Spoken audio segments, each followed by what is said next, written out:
Coffee తాగు నాన్న, తాగు.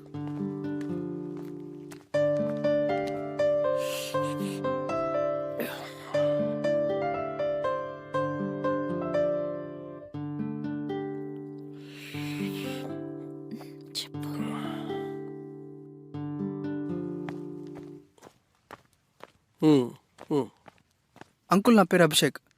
ఊరు వైజాగ్. ఇంట్లో అమ్మ, నేను, చెల్లి ముగ్గురమే ఉంటాం. నాన్న ఎక్స్పైర్ అయిపోయారు. అంజు అంటే నాకు చాలా ఇష్టం అంకుల్. తనతోనే నా లైఫ్ అనుకుంటున్నా. బాబు, నీ గురించి అంతా అంజు చెప్పింది. నాన్న, తను ఆర్కిటెక్ట్. ఆల్రెడీ ప్రాజెక్ట్ కూడా ఫైల్ చేశారు. రేపే బెంగళూరు వెళ్ళిపోతున్నారు. మంచిది బాబు.